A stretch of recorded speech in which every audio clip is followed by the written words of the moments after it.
Hey everybody, I just want to give a brief trigger warning for today's episode. We'll delve into the topics about gender identity, and there is a brief mention of sexual harassment within the story. I will place the time in the description below, and I have left resources to learn more about non-binary and LGBTQ organizations that my guest is very passionate about in the description below as well, so you can go and help in any way that you can. So thank you and enjoy the episode. What is up, everyone? Welcome to episode 8 of Zach's Art-Ful podcast, Thanksgiving edition, baby. I'm your host, Z Cobb, and without further ado, let's kick back, relax, and enjoy the ride on this wonderful Thanksgiving episode with my special guest, Simone Southers. I wake up every night thinking of us, hoping we might. Hello, welcome to episode number 8 of Zach's Art-Ful podcast. I hope you all are having a wonderful day. You know, we got a really awesome guest here with us today. There's not enough words in the world to describe how awesome they are. Please help me welcome the wonderful, awesome Simone. How are you doing? Doing all right, as good as I can be with college and stuff. Yeah, I feel that. How's college been treating you recently? Not the best is what I will say. It's going. Definitely doing better than most semesters, which is good. I had to in my art history class. We had to go back and forth between like videos and notes, and it was like so confusing. Oh. Like this is like early like lockdown. We were doing online classes around that time. Oh. The first round semester was tough. It was rough. Oof. Like no, it's not, I was very excited because like, I was like, yes, semester no school. I don't have to go there. Let's go. It's going to be easy breezing, and then just, I barely made it past that semester. It was honestly same. I like barely made it out of there alive. What was the class that you struggled with the most? Gosh. Too many to name. Honestly, I struggle with all of them, but the one that I was not didn't get good grades in was anything that dealt with statistics. Or I mean, I got decent grades, but it's not great. But yeah, I ended up not doing well in one of my classes last semester, and I just didn't learn anything in that class, so I'm blaming the professor. Fair. You know what? Fair enough. Oh, well, what college experiences have you enjoyed so far? Definitely making friends and going out to do stuff. Yeah. My Japanese class has always been a big part of my college career, I guess. Mm-hmm. Yeah, I couldn't take it this semester because they weren't offering a fall course, but I will be taking it next semester, so. There you go. Back on the grind. One of my friends, after our Tuesday classes, we always hang out and we just watch movies at her apartment, and it's so much fun. I got to watch Arcane. Nice. And I've been on the obsessive hype train, the late obsessive hype train, but still the hype train regard. It's so good. I love that show so much. I've heard. Oh, it's so good. You gotta watch it. It's really good. I do. I think it's in my Netflix list thingy. How many other shows do you have on that list? We don't need to count. I need the numbers. What's the statistics? Oh no! Start hyperventilating. Oh no! I honestly don't know. I'd have to check actually. Do Uh, we have Netflix on this phone? I used to. I haven't watched Netflix since like the Stranger Things came out. Yeah, that was like the last time I watched it. Because other than that, I've been keeping up with like MCU stuff. Oh, gotcha. Yeah. That is us, so. Yeah, it's very much a roller coaster this year. There's high highs and very low lows. Have you seen Wakanda Forever yet? Yes, I did. I went with my parents. I went in full Black Panther costume. Awesome. Oh, it was so great. I got shout outs in the hallway of the theater I went to. It was like awesome. oh, it was so great. I love What is normal in anime? I don't. Honestly, what even is normal? Yeah, you're right. You know, Societal norms, not normal. no mecha suit battles every day. No, No. not normal. I think of like high school romances, but also that's like over the top sometimes. That is. I don't think I've ever met a tsundere that went to our school that launched a rocket launcher at somebody for rejecting them. Oh gosh. Yeah. I could probably think of some people that probably would do that, but you know.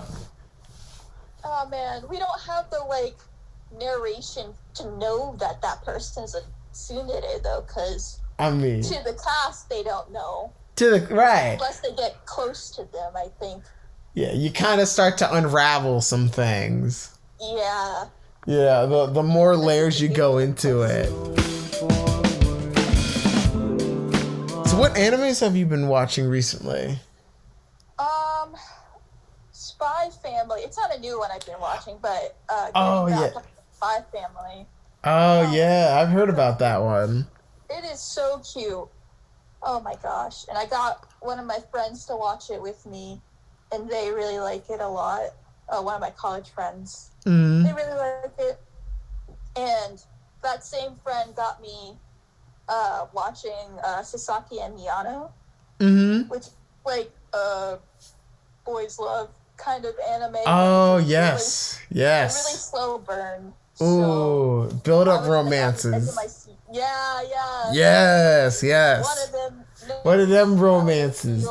Yes. The other one, it takes them a while, and oh my gosh, it's crazy. Oh, that sounds good. I've been watching. I got the whole complete series of Fruit Basket. Oh wow. Oh, I love Fruit Basket. I just love the wholesomeness. It's just so nice. Newer version or the older? The older version. Oh, gotcha.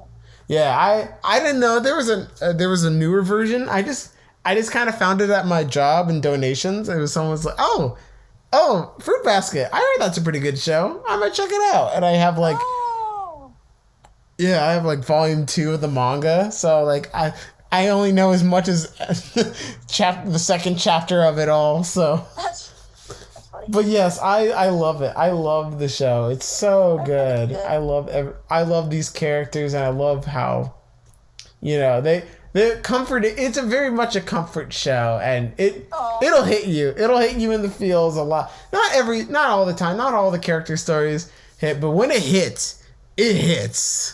Oh man. Oh, it's good. I really enjoyed it. And I still need to watch season 2 of One Punch Man. That's been on my to-do list for a hot minute. I need to watch season 2 of One Punch Man. I know. I've been putting that off for so long because life just be like that.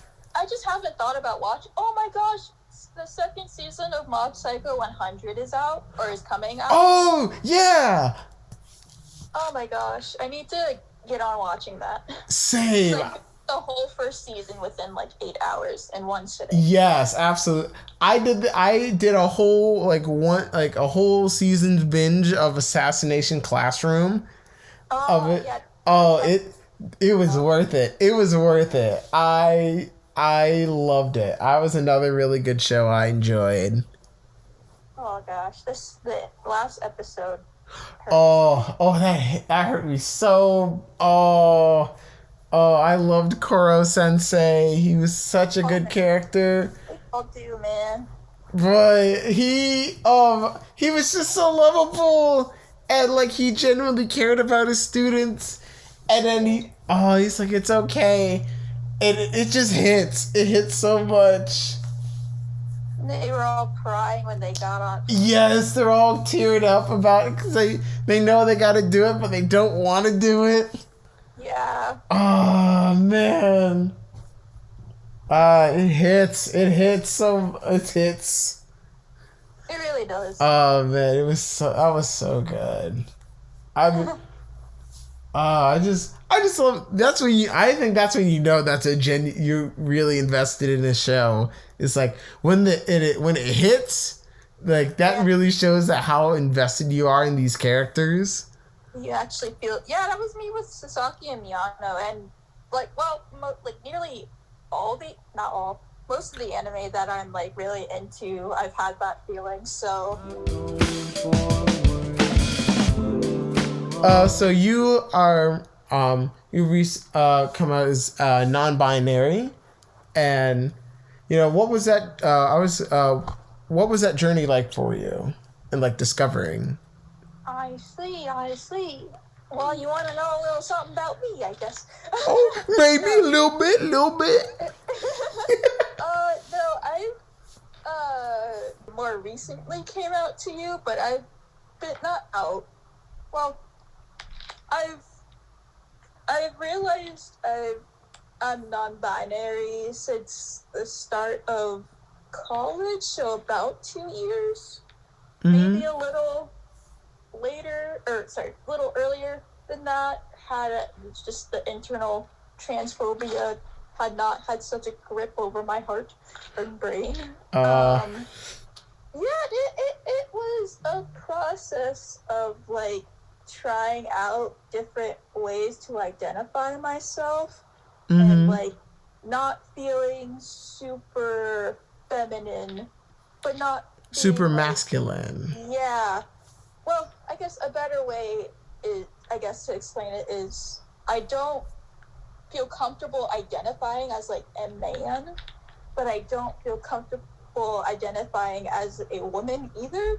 Gotcha. And probably because of societal norms and gender norms that make me like, ew, disgusting. But I've just more recently over the years come to terms with, I guess, how I identify. So I guess for right now, I am non-binary, very much can go, like, present more feminine. Well, for a while. For a long time, I presented feminine because I was scared of presenting masculine because, oh man, I really love this kind of stuff. So if I need to shut up, please stop me. Yeah, no, you're good. You're good. No, go right ahead. Do you know anything about the male gaze at all?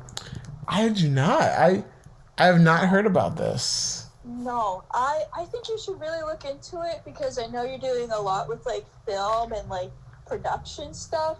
But I guess how it relates. Well, I should probably explain it first. The male gaze is like, how to explain? Is it kind of like eye candy?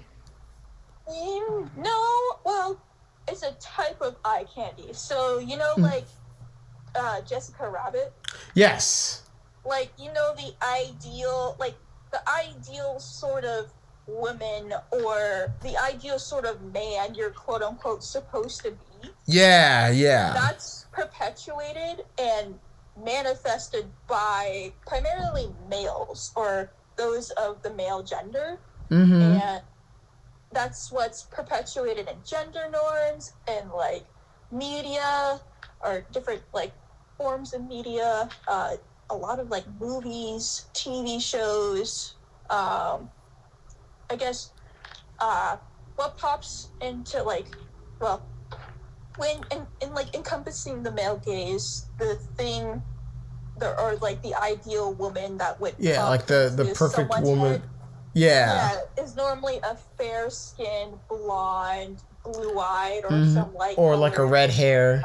Red hair, yeah. Mainly a hyper feminine sort of person. Mm-hmm. I guess the like one of the boys kind of I guess girls is typically like well, a lot of people call them not me, wow, call them like pick-me's, like pick-me girls, or just trying to get male validation. Oh, yes. I know what you're talking about. I know what you're talking dogging about. on like other hyper feminine. Mm-hmm. It's like, I'm not like those other guys. Yeah. Yeah, I know what you're talking not about. like other girls, and I feel like a lot of people probably at our high school had or are in that phase of being like, I'm not like other girls, you know? So I guess I'll take my own experience. I would be, well, I would be like super, well, I was always kind of like this. I would be like super tomboyish and not like associating myself with the hyper feminine or seemingly hyper feminine girls of the classroom. As I grew up, I guess before realizing I was queer, before like coming to terms with it, I guess. Yeah. I would be like, oh wait, I don't want to be a part of the boys. I crave male validation. I want them to see me as a girl because I'm a girl too. And like some things, like some situations happen that like weren't the best, that made me want to think, or made me think that way. Like they weren't cognizant that I had, titties, so it hurt whenever they like pushed my chest or anything like that, and they'd laugh. So doing a whole 180 and like started being hyper feminine or trying to present more femininely, and that lasted until like college, or like actually probably until like last year, maybe a little bit of this year. Wow.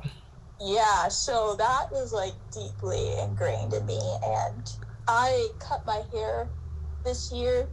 When did I cut it?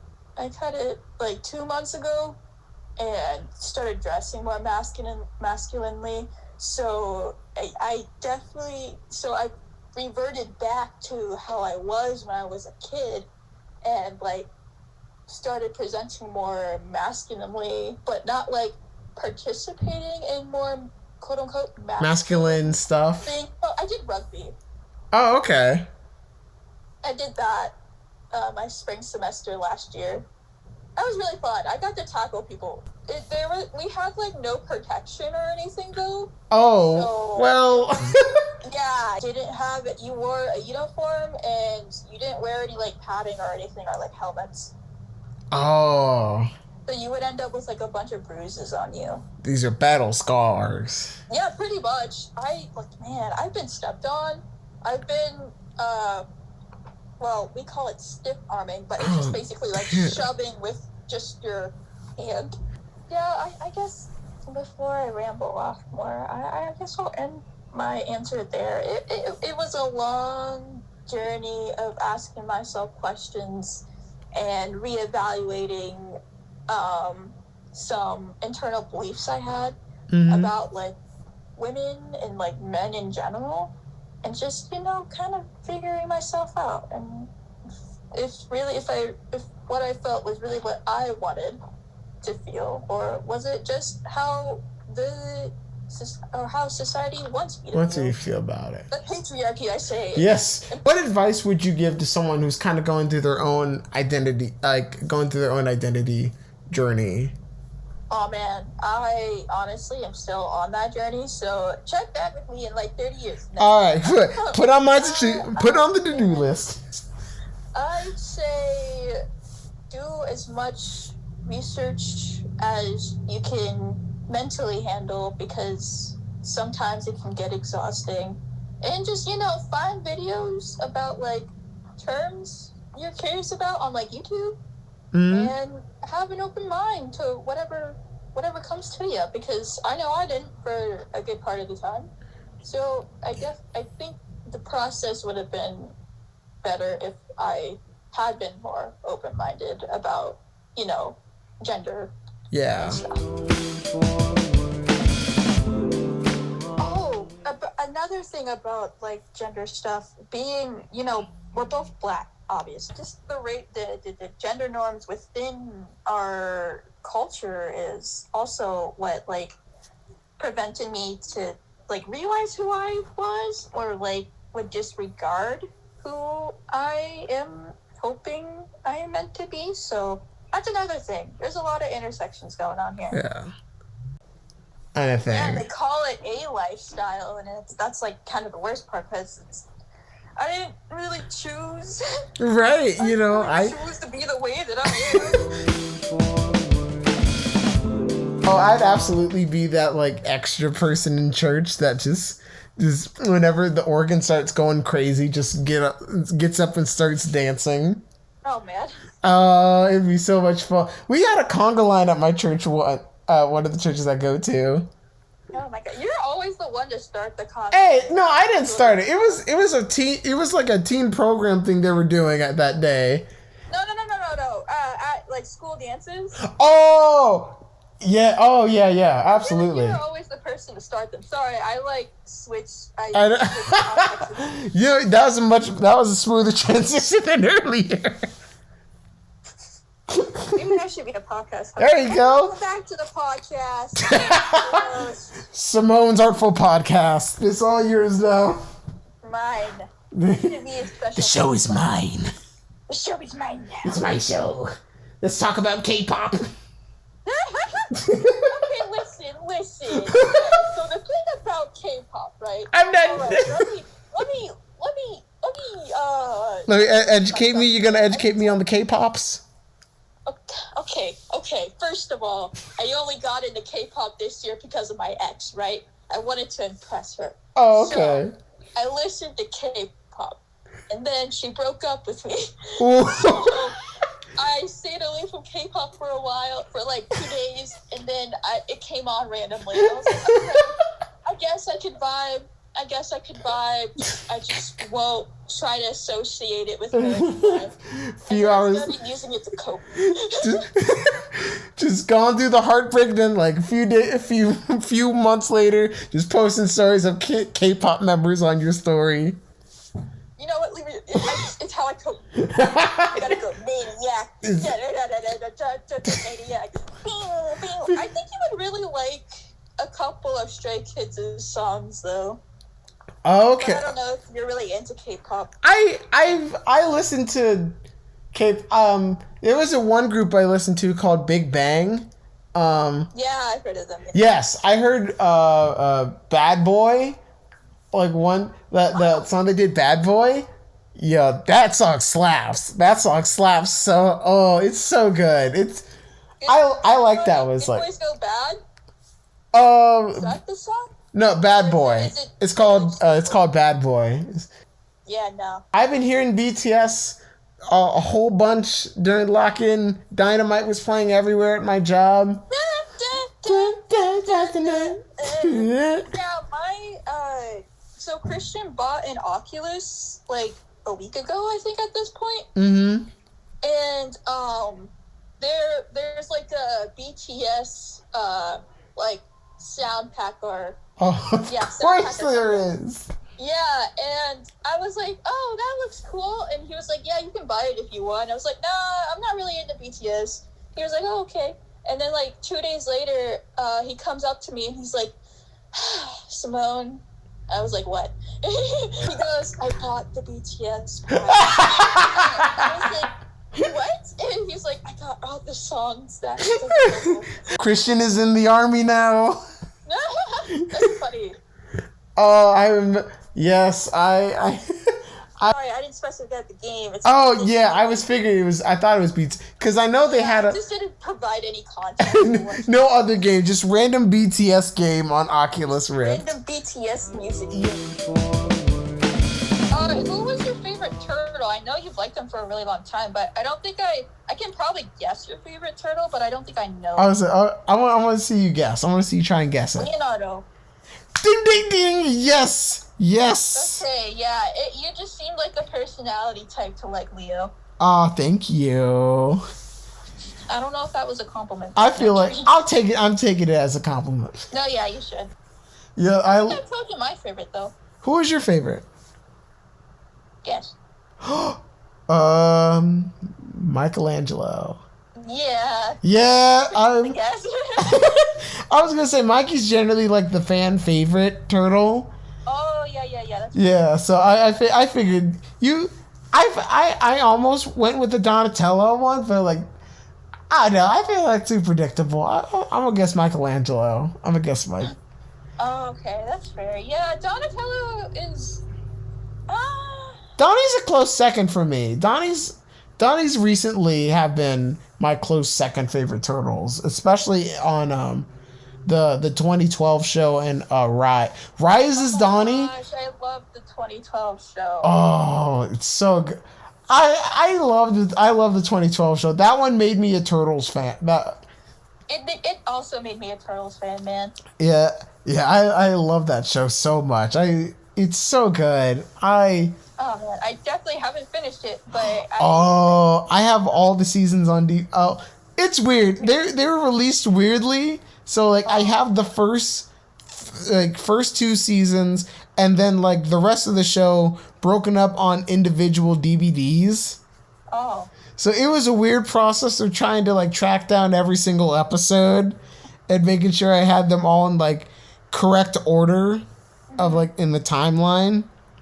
But yeah, but it is worth it. I love this show, especially around after they the season where they go to space. I love that season so much. I have a lot of like holes in the plot. Like that's kind of where I wanted to stop. It's just I stopped watching it on TV because of like life happening. Oh, I feel that.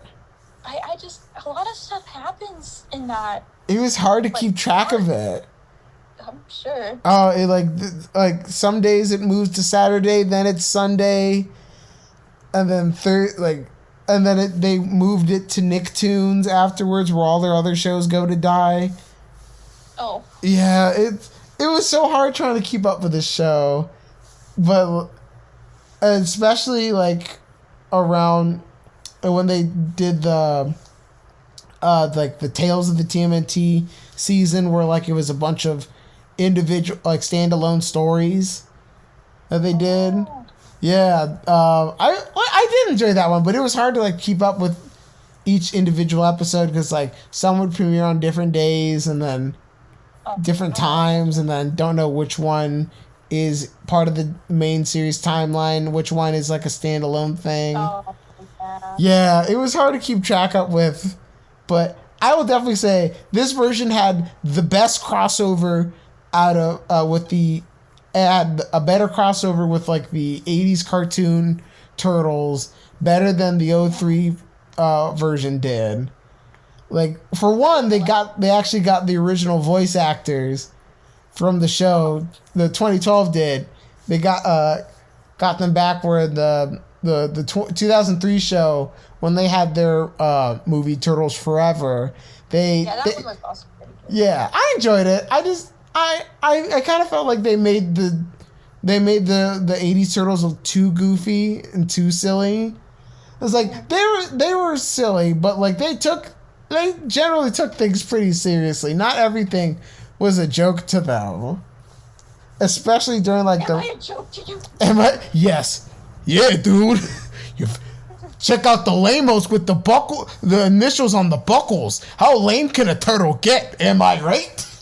Oh my gosh. This big. I enjoyed the movie, especially the when they fought against the comic book turtles from the old comic book Mirage Turtles. Oh my gosh, That was so cool. I love that so much. That was so great. I was so happy when they showed up. Cause that was. I think that 2003 was like how the 2003 show was how I was introduced to the Turtles, and then I got into the comic books around that time because I read the what was it? It was either the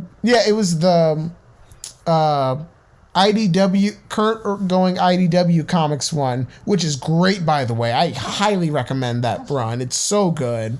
It's still going on, but it's easy to get into, and it's generally very accessible for both fans and newcomers of the series. Mm-hmm. Like, it's new interpretations of like familiar stuff, but it does it in a way that feels organic. Yeah, it's really good. Yeah, so I started the IDW comics, and then I watched the first movie. My dad said that I went to see the 2007 movie in theaters, but I don't remember ever seeing it in theaters. I have no recollection of that memory. The only memories I have of it now is like watching it now on a DVD, which I have all the current Turtle movies in my collection. Oh, if you I have a recommendation. You have tons of recommendations. Yes. Speaking of Turtles, Batman versus Teenage Mutant Ninja Turtles. Oh my God, I've seen that already. Yes. Okay, good. Yes. Watched it all together. It was so good. Oh, it's so good. I love this. Funny. I loved it. It was so good. It felt like it. I think this was like, I may go on a high horse a little bit with it, but like I think this is one of the best turtle incarnations that I've seen. They capture their personality, like a good job of like culminating various versions of the turtles, but still making them feel unique. Mm-hmm. Like it's a new turtles, but like something familiar that we're used to that doesn't stray away from like. Yeah. It's so good. And yeah, I remember that movie very fondly. Yes. Mainly because of the nostalgia, but like also it was really good. It was it's so good. Like really good fan service as well. Like it felt natural within the story. Like it like a whole bunch of references to like Batman stuff, and then little small homages to like other Turtles incarnations.